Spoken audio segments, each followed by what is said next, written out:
ایک اہم خبر پاکستان کے لیے 1 ارب 20 کروڑ ڈالر قسط کی منظوری کے لیے I M F executive board کا اہم اجلاس جو ہے وہ آج ہو رہا ہے، اور پاکستان اور آئی ایم ایف کے درمیان 14 اکتوبر کو سٹاف لیول معاہدہ طے پایا تھا، اور پاکستانی معیشت کی کمزوریوں اور مختلف اداروں میں اربوں روپے کی کرپشن اور گورننس سے متعلق آئی ایم ایف کی تیار کردہ رپورٹ جاری کرنے کی شرط بھی حکومت پوری کر چکی ہے۔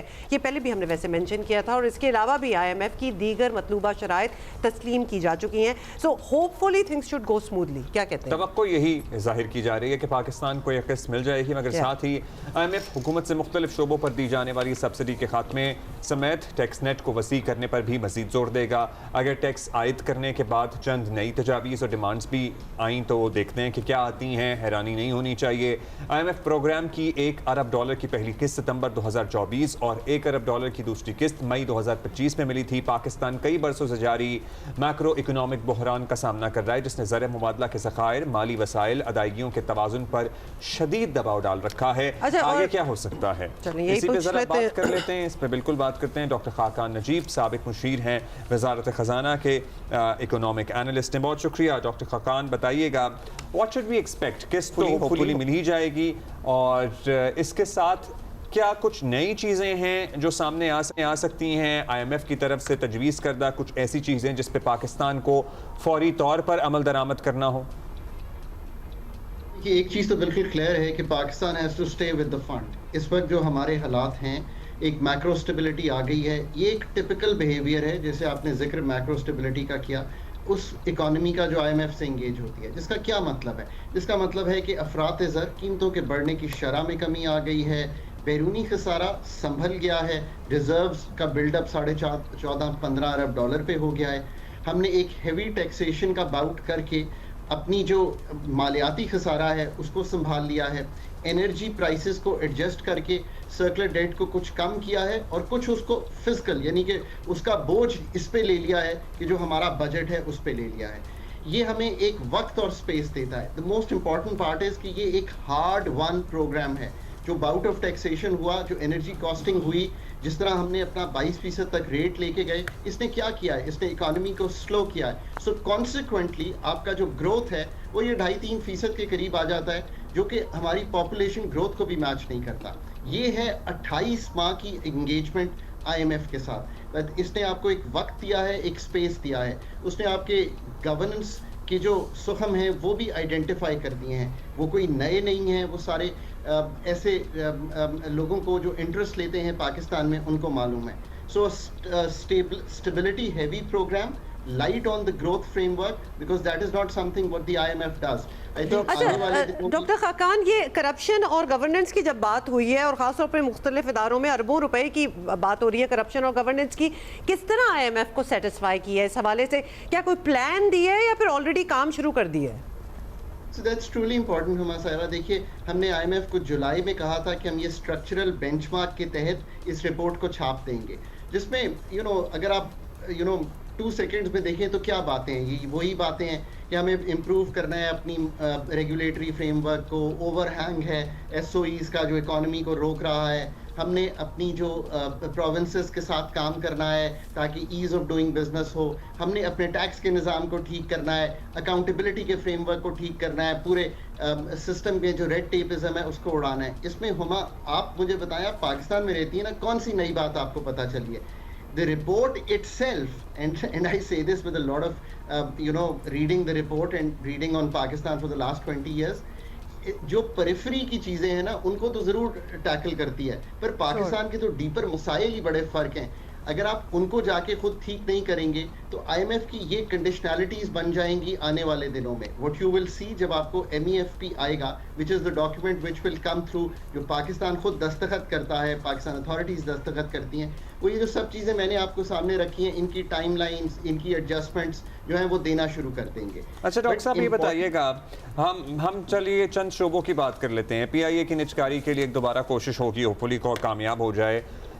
ہم بڑے اہم شعبوں میں سے ایک انرجی سیکٹر کی بات کر لیں، اگر آپ کو لگتا ہے کہ کچھ میجر ریفارمز کی گئی ہیں، مطلب ہمارے یہاں اتنی سولر انرجی پروڈیوس ہو رہی ہے کہ دنیا رپورٹ کر رہی ہے ہم پہ، شروع میں بجلی نہیں ہوتی تھی، پھر جب بجلی آئی تو مہنگے بجلی گھر، پتہ نہیں کیا کیا، دس ہیز بین